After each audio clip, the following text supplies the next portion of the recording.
Missing Link is out on April the 5th. So, 9 o'clock now. Ben's been looking at Brexit-related business stuff today, particular to the city and about financial services. Such a big sector. Ben, tell us more.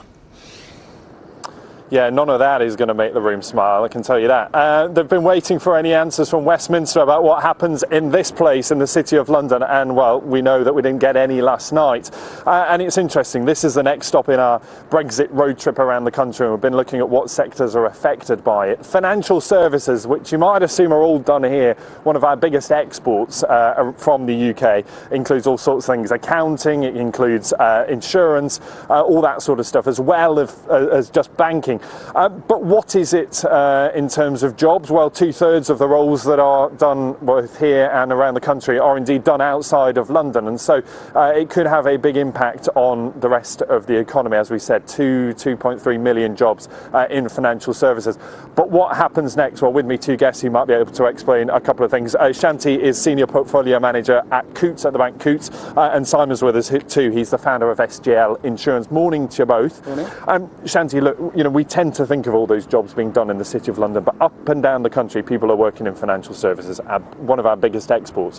What do they want to hear from the government? Because there's so many questions right now. What sort of assurances do they need? Well, I think it's just hard if you're a business to plan when you don't know what the rules will be legally, you don't want to fall foul of the laws. And so right now, a lot of companies are spending a lot of time planning, putting aside money, moving assets, maybe moving some staff.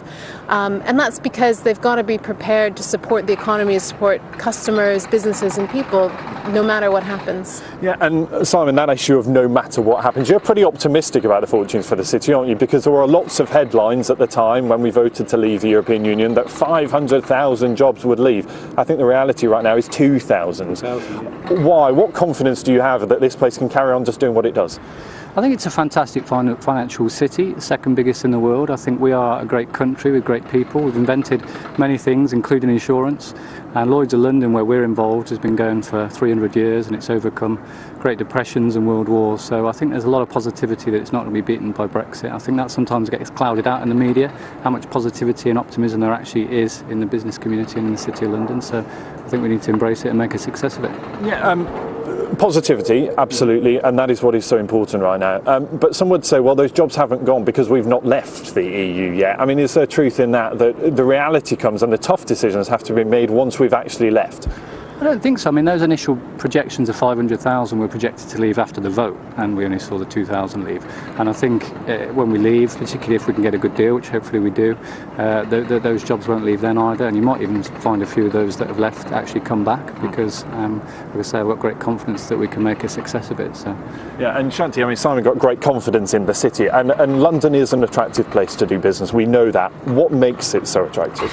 So I think with the UK, we've got a good legal framework for starting businesses. It's one of the easiest places in the world to do that.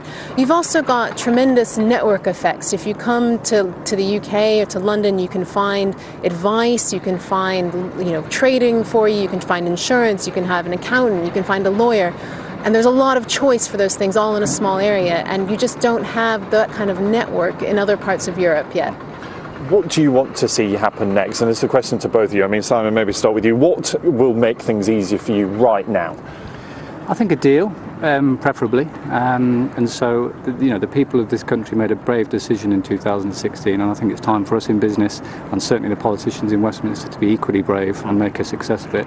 I think a deal, but I think the worst scenario for me would be second referendums, further delay, because that just drags out the uncertainty and the rancour. So I think we do need to conclude things and just embrace the positivity. I mean, we've grown 40% since the Brexit vote of 2016. We've doubled our number of staff. We've opened an office in the City of London, we invest in the City of London, and there's a lot of that optimism around to be embraced. I think optimism breeds optimism, yeah. And so we need to conclude a deal and be optimistic and look forward. And Shanti, I promise I'll ask you the same thing. What do you want to see? What happens next?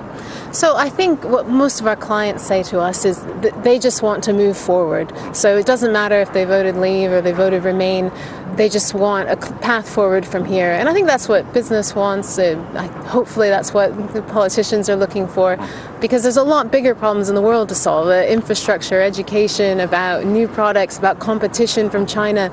And those are going to be, the drivers for the next 20 years if you're looking at investing. Shanti, Simon, good to see you both. Thanks so much. So there you have it, some views from the city, certainly as far as what it means next. Lots of uncertainty, lots of questions, not many answers, but also that idea of that we've heard up and down the country, which is just let us get on with it. Business will cope with all of this, but they need a little bit of certainty about what happens next. That's all from me from here, but it's time now on Breakfast to get the news, the travel and the weather, wherever you're watching the programme this morning.